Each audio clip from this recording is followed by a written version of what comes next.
काशी जी के दशाश्वमेध घाट पर स्नान करके एक मनुष्य बड़ी व्यग्रता के साथ गोदौलिया की तरफ आ रहा था। एक हाथ में मैले सी तौलिया से लपेटी हुई भीगी धोती और दूसरे में सुरती की गोलियों की कई डिबिया और सुंघनी की एक पुड़िया थी। उस समय दिन के 11 बजे थे। गोदौलिया की बाईं तरफ जो गली है, उसके भीतर एक और गली में थोड़ी दूर पर एक टूटे मकान से पुराने मकान में वह जा घुसा। मकान के पहले खंड में बहुत अंधेरा था, पर ऊपर की जगह मनुष्य के वासोपयोगी थी। नवागत मनुष्य धड़धड़ाता हुआ ऊपर चढ़ गया। वहां एक कोठरी में हाथ की चीजें रख दी और सीता सीता कहकर पुकारने लगा। क्या है? कहती हुई एक 10 बरस की बालिका खड़ी हुई। तब उस पुरुष ने कहा, सीता, जरा अपनी बहन को बुला ला। अच्छा कहकर सीता चली गई और कुछ देर में एक नवीना स्त्री आकर उपस्थित हुई। उसे देखते ही पुरुष ने कहा, लो, हम लोगों को तो आज ही जाना होगा। इस बात को सुनकर स्त्री कुछ आश्चर्ययुक्त होकर और झुंझलाकर बोली, आज ही जाना होगा? ये क्यों? भला आज कैसे जाना हो सकेगा? ऐसा ही था तो सवेरे भैया से कह देते। तुम तो जानते हो कि मुंह से कह दिया, बस छुट्टी हुई। लड़की कभी विदा की होती तो मालूम पड़ता। आज तो किसी सूरत में जाना नहीं हो सकता। तुम आज कहती हो, हमें तो अभी जाना है। बात यह है कि आज ही नवल किशोर कलकत्ते से आ रहे हैं। आरे से अपनी नई बहू को भी साथ ला रहे हैं। सो उन्होंने हमें आज ही जाने के लिए इसरार किया है।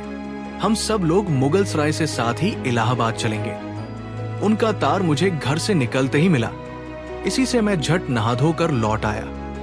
बस अब करना ही क्या है? कपड़ा पड़ा जो कुछ हो बांध बूंद कर घंटे भर में खा पी कर चली चलो। जब हम तुम्हें विदा कराने आए ही हैं, तब कल के बदले आज ही सही। हाँ, ये बात है, नवल जो चाहे करावे। क्या एक ही गाड़ी में न जाने से दोस्ती में बट्टा लग जाएगा? अब तो किसी तरह रुकोगे नहीं, जरूर ही उनके साथ जाओगे। पर मेरे तो नाको दम आ जाएगी। क्यों, किस बात से? उनकी हंसी से और किससे? हंसी ठट्ठा राह में अच्छी लगती है, उनकी हंसी मुझे नहीं भाती। एक रोज मैं चौके में बैठी पूड़िया काट रही थी कि इतने में न जाने कहां से आकर नवल चिल्लाने लगे, ए बुआ, ए बुआ, देखा तुम्हारी बहू पूड़िया खा रही है। मैं तो मारे शर्म के मर सी गई। हाँ, भाभी जी ने बात उड़ा दी सही। वो बोली, खाने दो, खाने पहनने के लिए तो आई ही है। पर मुझे उनकी हंसी बहुत बुरी लगी। बस इसी से उनके साथ नहीं जाना चाहती। अच्छा चलो, मैं नवल से कह दूंगा कि बेचारी कभी रोटी तक तो खाती ही नहीं, पूड़ी क्यों खाने लगी। इतना कहकर वंशीधर कोठरी के बाहर चले आए और बोले, मैं तुम्हारे भैया के पास जाता हूं, तुम रो रुलाकर तैयार हो जाना। इतना सुनते ही जानकी देई की आंखें भर आई और आषाढ़ सावन की ऐसी झड़ी लग गई। वंशीधर इलाहाबाद के रहने वाले हैं। बनारस में ससुराल है। स्त्री को विदा कराने आए हैं। ससुराल में एक साले, साली और सास के सिवाय और कोई नहीं है। नवल किशोर इनके दूर के नाते में ममेरे भाई हैं, पर दोनों में नाते से मित्रता का ख्याल अधिक है। दोनों में गहरी मित्रता है। दोनों एक जान, दो कालिब हैं। उसी दिन वंशीधर का जाना स्थिर हो गया। सीता बहन के संग जाने के लिए रोने लगी। माँ रोती धोती लड़की को विदा की सामग्री इकट्ठी करने लगी। जानकी देई भी रोती ही रोती तैयार होने लगी। कोई चीज भूलने पर धीमी आवाज से माँ को याद भी दिलाती गई। 1 बजने पर स्टेशन जाने का समय आया। अब गाड़ी या इक्का लाने कौन जाए? ससुराल वालों की अवस्था अब आगे की सी नहीं थी कि 2-2, 4-4 नौकर चाकर हर समय बने रहे। सीता के बाप के न रहने से काम बिगड़ गया है। पैसे वाले के यहाँ नौकर चाकरों के सिवा और भी 2-4 खुशामदी घेरे रहते हैं। छूछे को कौन पूछे? एक कहारिन है, सो भी इस समय कही गई है। सालेराम की तबीयत अच्छी नहीं। वो हर घड़ी बिछौने से बातें करते हैं। तिस पर भी आप कहने लगे, मैं ही धीरे धीरे जाकर कोई सवारी ले आता हूं। नजदीक तो है। वंशीधर बोले, नहीं नहीं, तुम क्यों तकलीफ करोगे, मैं ही जाता हूं। जाते जाते वंशीधर विचारने लगे कि इक्के की सवारी तो भले घर की स्त्रियों के बैठने लायक नहीं होती, क्योंकि एक तो उतने ऊंचे पर चढ़ना पड़ता है, दूसरे पराये पुरुष के संग एक साथ बैठना पड़ता है। मैं एक पालकी गाड़ी ही कर लूं, उसमें सब तरह का आराम रहता है। पर जब गाड़ी वालों ने 1.5 रुपया किराया मांगा, तब वंशीधर ने मन में कहा, चलो इक्का ही सही, पहुंचने से काम। कुछ नवल किशोर तो यहां साथ है नहीं, इलाहाबाद में देखा जाएगा। वंशीधर इक्का ले आए और जो कुछ असबाब था इक्के पर रखकर आप भी बैठ गए। जानकी देवी बड़ी विकलता से रोती हुई इक्के पर जा बैठी। पर इस अस्थिर संसार में स्थिरता कहाँ? यहाँ कुछ भी स्थिर नहीं। इक्का जैसे जैसे आगे बढ़ता गया, वैसे ही वैसे जानकी की रुलाई भी कम होती गई। सिकरौल के स्टेशन के पास पहुंचते पहुंचते जानकी अपनी आंखें अच्छी तरह पोंछ चुकी थी। दोनों चुपचाप चले जा रहे थे कि अचानक वंशीधर की नजर अपनी धोती पर पड़ी और अरे एक बात तो हम भूल ही गए कहकर पछतासा उठे। इक्के वाले के कान बचाकर जानकी ने पूछा, क्या हुआ? क्या कोई जरूरी चीज भूल आए? नहीं, एक देशी धोती पहन कर आना था, सो भूल कर विलायती ही पहन आए। नवल कट्टर स्वदेशी हुए हैं ना, वो बंगालियों से भी बढ़ गए हैं। देखेंगे 2-4 सुनाए बिना न रहेंगे। और बात भी ठीक है, नाहक विलायती चीजें मोल लेकर क्यों रुपए की बर्बादी की जाए? देशी लेने से भी दाम लगेगा, सही रहेगा तो देशी में। जानकी जरा भौहें टेढ़ी करके बोली, ओह धोती तो धोती, पहनने से कहा, क्या ये बुरी है? इतने में स्टेशन के कुलियों ने आ घेरा। वंशीधर एक कुली करके चले। इतने में इक्के वाले ने कहा, इधर से टिकट लेते जाइए, पुल के उस पार तो 1.5 दर्जे का टिकट मिलता है। वंशीधर फिरकर बोले, अगर 1.5 दर्जे ही का टिकट लूं तो? इक्के वाला चुप हो गया। इक्के की सवारी देखकर इसने ऐसा कहा। ये कहते हुए वंशीधर आगे बढ़े। यथासमय रेल पर बैठकर वंशीधर राजघाट पार करके मुकलसराय पहुंचे। वहां पर पुल लांघकर दूसरे प्लेटफॉर्म पर जा बैठे। आप नवल से मिलने की खुशी में प्लेटफॉर्म की इस छोर से उस छोर तक टहलते रहे। देखते देखते गाड़ी का धुआं दिखलाई पड़ा। मुसाफिर अपनी गठरी संभालने लगे। रेल देवी भी अपनी चाल धीमी करती हुई गंभीरता से आ खड़ी हुई। वंशीधर एक बार चलती गाड़ी ही में शुरू से आखिर तक देख गए, पर नवल का कहीं पता नहीं। वंशीधर फिर सब गाड़ियों को दोहरा गए, तहरा गए। भीतर घुस घुसकर एक एक डिब्बे को देखा, किंतु नवल न मिले। अंत को आप खिजला उठे और सोचने लगे कि मुझे तो वैसी चिट्ठी लिखी और आप ना आया। मुझे अच्छा उल्लू बनाया। अच्छा जाएंगे कहा, भेंट होने पर समझ लूंगा। सबसे अधिक सोच तो इस बात का था कि जानकी सुनेगी तो ताने पर ताना मारेगी, पर अब सोचने का समय नहीं। रेल की बात धरी। वंशीधर झट गए और जानकी को लाकर जनानी गाड़ी में बिठाया। वो पूछने लगी, नवल की बहू कहाँ है? वो नहीं आए, कोई अटकाव हो गया। कहकर आप बगल वाले कमरे में जा बैठे। टिकट तो 1.5 का था, पर 1.5 दर्जे का कमरा कलकत्ते से आने वाले मुसाफिरों से भरा था, इसलिए तीसरे ही दर्जे में बैठना पड़ा। जिस गाड़ी में वंशीधर बैठे थे उसके सब कमरों में मिलाकर कुल 10 ही 12 स्त्री पुरुष थे। समय पर गाड़ी छूटी। नवल की बातें और न जाने क्या अगड़ बगड़ सोचते सोचते गाड़ी कई स्टेशन पार करके मिर्जापुर पहुंची। वंशीधर इलाहाबाद के रहने वाले हैं। बनारस में ससुराल है। स्त्री को विदा कराने आए हैं। ससुराल में एक साले, साली और सास के सिवाय और कोई नहीं है। नवल किशोर इनके दूर के नाते में ममेरे भाई हैं, पर दोनों में नाते से मित्रता का ख्याल अधिक है। दोनों में गहरी मित्रता है। दोनों एक जान दो कालिब हैं। उसी दिन वंशीधर का जाना स्थिर हो गया। सीता बहन के संग जाने के लिए रोने लगी। माँ रोती धोती लड़की को विदा की सामग्री इकट्ठी करने लगी। जानकी देवी भी रोती ही रोती तैयार होने लगी। कोई चीज भूलने पर धीमी आवाज से माँ को याद भी दिलाती गई। 1 बजने पर स्टेशन जाने का समय आया। अब गाड़ी या इक्का लाने कौन जाए? ससुराल वालों की अवस्था अब आगे की सी नहीं थी। कि 2-2, 4-4 नौकर चाकर हर समय बने रहे। सीता के बाप के न रहने से काम बिगड़ गया है। पैसे वाले के यहाँ नौकर चाकरों के सिवा और भी 2-4 खुशामदी घेरे रहते हैं। छूछे को कौन पूछे, एक कहारिन है, सो भी इस समय कही गई है। सालेराम की तबीयत अच्छी नहीं, वो हर घड़ी बिछौने से बातें करते हैं। तिस पर भी आप कहने लगे, मैं ही धीरे धीरे जाकर कोई सवारी ले आता हूं। नजदीक तो है। वंशीधर बोले, नहीं नहीं, तुम क्यों तकलीफ करोगे, मैं ही जाता हूं। जाते जाते वंशीधर विचारने लगे कि इक्के की सवारी तो भले घर की स्त्रियों के बैठने लायक नहीं होती, क्योंकि एक तो उतने ऊंचे पर चढ़ना पड़ता है, दूसरे पराये पुरुष के संग एक साथ बैठना पड़ता है। मैं एक पालकी गाड़ी ही कर लूं, उसमें सब तरह का आराम रहता है। पर जब गाड़ी वालों ने 1.5 रुपया किराया मांगा, तब वंशीधर ने मन में कहा, चलो इक्का ही सही, पहुंचने से काम। कुछ नवल किशोर तो यहाँ साथ है नहीं, इलाहाबाद में देखा जाएगा।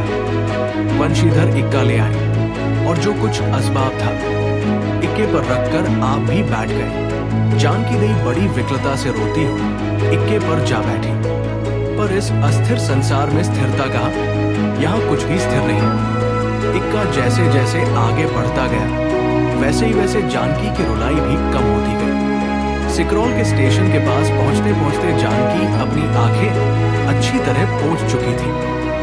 दोनों चुपचाप चले जा रहे थे कि अचानक वंशीधर की नजर अपनी धोती पर पड़ी और अरे एक बात तो हम भूल ही गए कहकर पछतासा उठे।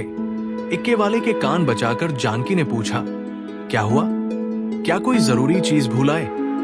नहीं, एक देशी धोती पहनकर आना था, सो भूल कर विलायती ही पहन आए। नवल कट्टर स्वदेशी हुए हैं ना, वो बंगालियों से भी बढ़ गए हैं। देखेंगे 2-4 सुनाए बिना न रहेंगे। और बात भी ठीक है, नाहक विलायती चीजें मोल लेकर क्यों रुपए की बर्बादी की जाए। देशी लेने से भी दाम लगेगा, सही रहेगा तो देशी में। जानकी जरा भौहें टेढ़ी करके बोली, ओह धोती तो धोती, पहनने से काम। क्या ये बुरी है? इतने में स्टेशन के कुलियों ने आ घेरा। वंशीधर एक कुली करके चले। इतने में इक्के वाले ने कहा, इधर से टिकट लेते जाइए, पुल के उस पार तो 1.5 दर्जे का टिकट मिलता है। वंशीधर फिरकर बोले, अगर 1.5 दर्जे ही का टिकट लूं तो? इक्के वाला चुप हो गया। इक्के की सवारी देखकर इसने ऐसा कहा। ये कहते हुए वंशीधर आगे बढ़े। यथासमय रेल पर बैठकर वंशीधर राजघाट पार करके मुकलसराय पहुंचे। वहां पर पुल लांघकर दूसरे प्लेटफॉर्म पर जा बैठे। आप नवल से मिलने की खुशी में प्लेटफॉर्म की इस छोर से उस छोर तक टहलते रहे। देखते देखते गाड़ी का धुआं दिखलाई पड़ा। मुसाफिर अपनी गठरी संभालने लगे। रेल देवी भी अपनी चाल धीमी करती हुई गंभीरता से आ खड़ी हुई। वंशीधर एक बार चलती गाड़ी ही में शुरू से आखिर तक देख गए, पर नवल का कहीं पता नहीं। वंशीधर फिर सब गाड़ियों को दोहरा गए, टहरा गए। भीतर घुस घुसकर एक एक डिब्बे को देखा, किंतु नवल न मिले। अंत को आप खिजला उठे और सोचने लगे कि मुझे तो वैसी चिट्ठी लिखी और आप ना आया, मुझे अच्छा उल्लू बनाया। अच्छा जाएंगे कहा, भेंट होने पर समझ लूंगा। सबसे अधिक सोच तो इस बात का था कि जानकी सुनेगी तो ताने पर ताना मारेगी, पर अब सोचने का समय नहीं। रेल की बात धरी। वंशीधर झट गए और जानकी को लाकर जनानी गाड़ी में बिठाया। वो पूछने लगी, नवल की बहू कहाँ है? वो नहीं आए, कोई अटकाव हो गया। कहकर आप बगल वाले कमरे में जा बैठे। टिकट तो 1.5 का था, पर 1.5 दर्जे का कमरा कलकत्ते से आने वाले मुसाफिरों से भरा था, इसलिए तीसरे ही दर्जे में बैठना पड़ा। जिस गाड़ी में वंशीधर बैठे थे उसके सब कमरों में मिलाकर कुल 10 ही 12 स्त्री पुरुष थे। समय पर गाड़ी छूटी। नवल की बातें और न जाने क्या अगड़ बगड़ सोचते सोचते गाड़ी कई स्टेशन पार करके मिर्जापुर पहुंची। मिर्जापुर में पेटराम की शिकायत शुरू हुई। उसने सुझाया कि इलाहाबाद पहुंचने में अभी देरी है। चलने के झंझट में अच्छी तरह उसकी पूजा किए बिना ही वंशीधर ने बनारस छोड़ा था। इसलिए आप झट प्लेटफॉर्म पर उतरे और पानी के बम्बे से हाथ मुंह धोकर एक खोमचे वाले से थोड़ी सी ताजी पोड़िया और मिठाई लेकर निराले में बैठ आपने उन्हें ठिकाने पहुंचाया। पीछे से जानकी की सुध आई। सोचा कि पहले पूछ ले तब कुछ मोल लेंगे, क्योंकि स्त्रियां नटखट होती हैं। वो रेल पर खाना नहीं पसंद करती। पूछने पर वही बात हुई।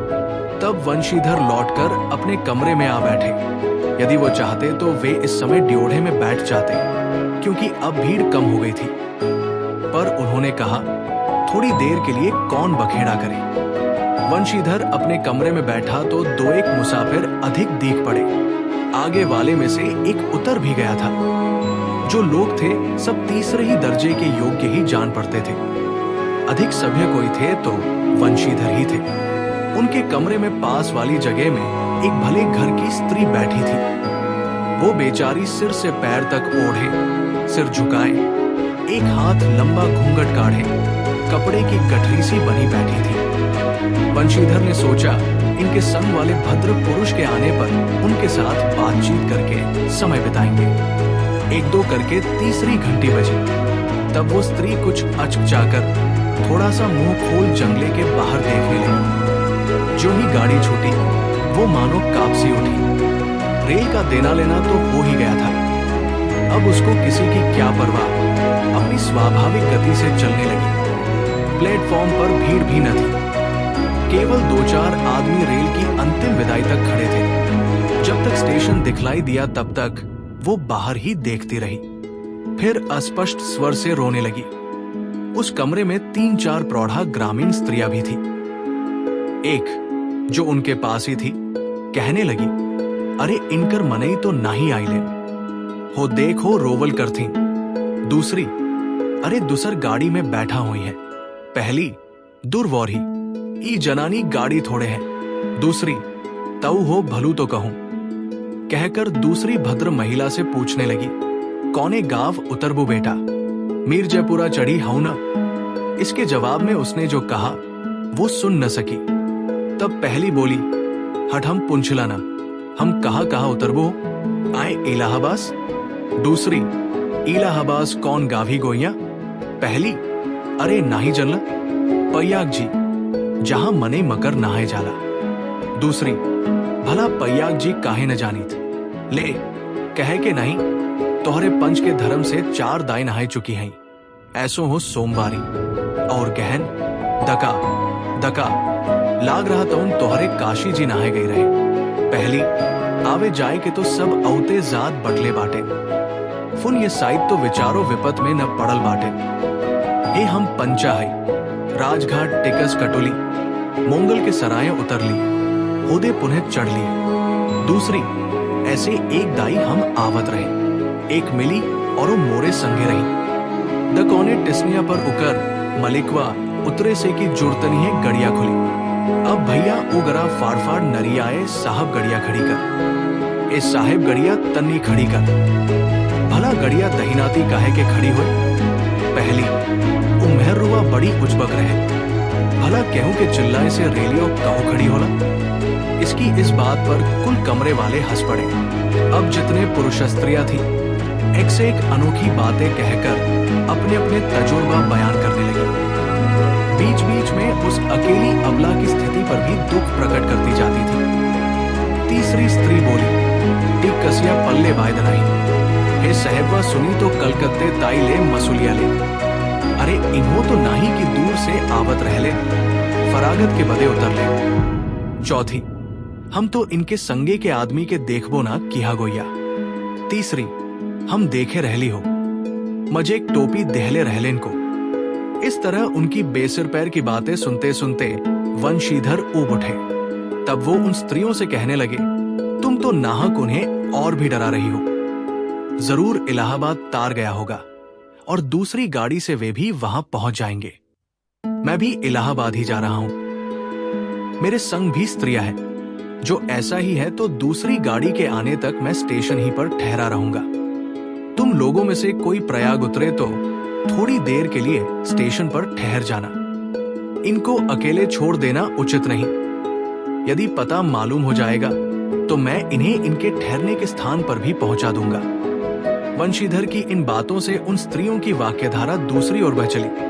हाँ, ये बात तो आप भली कही। नाही भैया, हम पंचे काहि के केहू से कुछ कही। अरे एक के एक करत न बाय, तो दुनिया चलत कैसे बाय, इत्यादि ज्ञान गाथा होने लगी। कोई कोई उस बेचारी को सहारा मिलते देख खुश हुए और कोई कोई नाराज भी हुए। क्यों, सो मैं आपसे नहीं बतला सकती। उस गाड़ी में जितने मनुष्य थे सभी ने इस विषय में कुछ न कुछ कह डाला था। पिछली सीट में केवल एक स्त्री, जो फरासी सी छींट की दुलाई ओढ़े अकेली बैठी थी, कुछ नहीं बोली। कभी कभी घूंघट के भीतर से एक आंख निकालकर वंशीधर की ओर ताक देती थी और सामना हो जाने पर फिर मुंह फेर लेती थी। वंशीधर सोचने लगे कि ये क्या बात है। देखने में तो ये भले घर की मालूम होती है, पर आचरण इसका अच्छा नहीं। गाड़ी इलाहाबाद के पास पहुंचने को हुई। वंशीधर उस स्त्री को धीरज दिलाकर आकाश पाताल सोचने लगे। यदि तार से कोई खबर न आई होगी तो दूसरी गाड़ी तक स्टेशन पर ही ठहरना पड़ेगा, और जो उससे भी कोई न आया तो क्या करूंगा। जो हो, गाड़ी नैनी से छूट गई। अब उन अशिक्षिता स्त्रियों ने फिर मुंह खोला। कभैया, जो केहो बिन टिक्कस के आवत हुए तो ओकर का सजाए होला।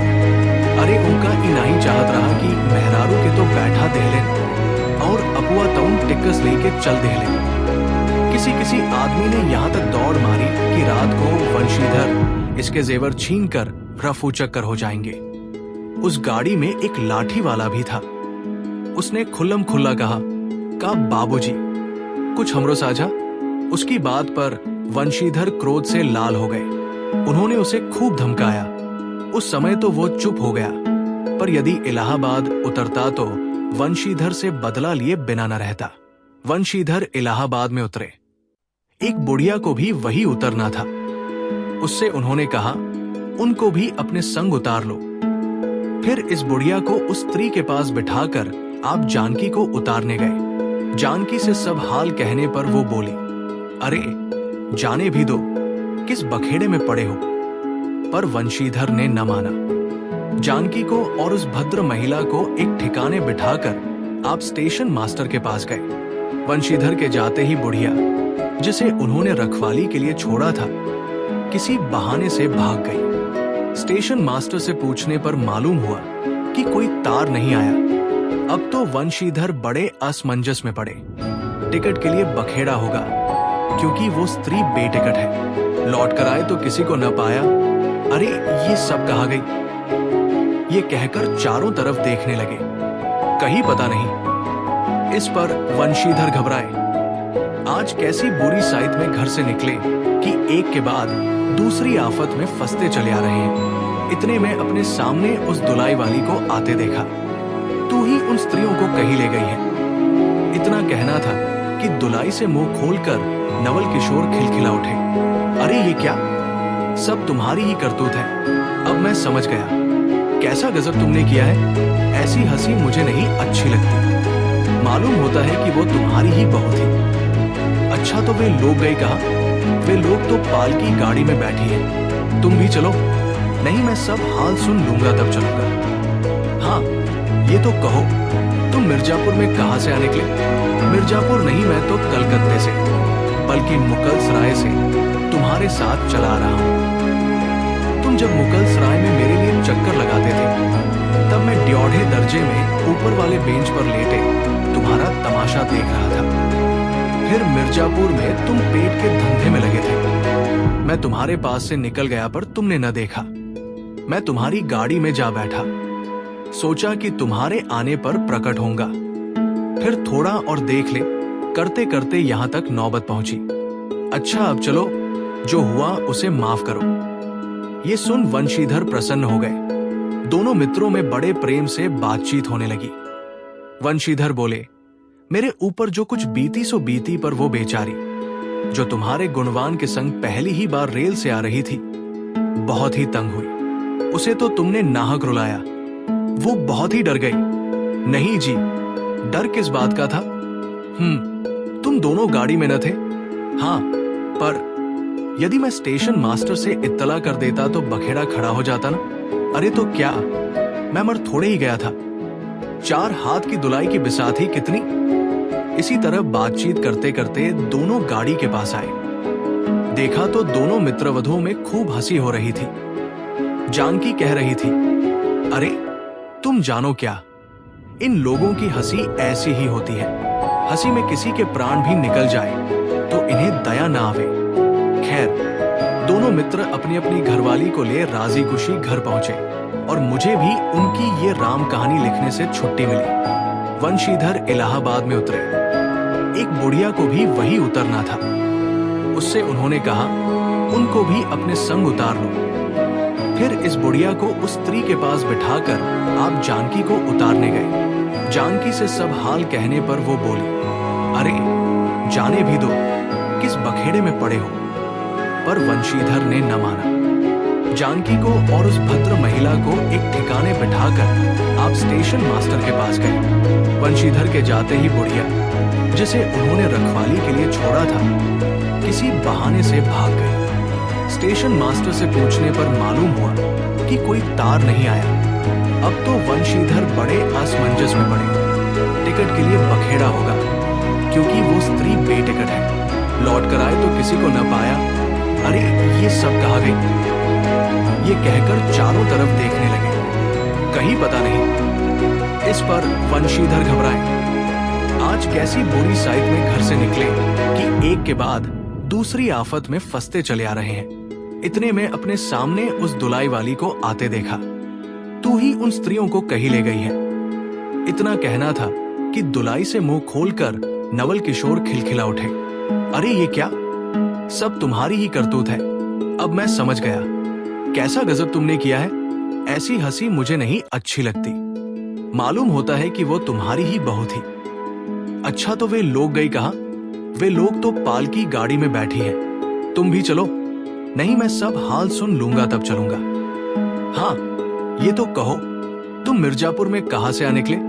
मिर्जापुर नहीं, मैं तो कलकत्ते से, बल्कि मुकलसराय से तुम्हारे साथ चला आ रहा हूं। तुम जब मुकलसराय में मेरे लिए चक्कर लगाते थे, तब मैं ड्योढ़े दर्जे में ऊपर वाले बेंच पर लेटे तुम्हारा तमाशा देख रहा था।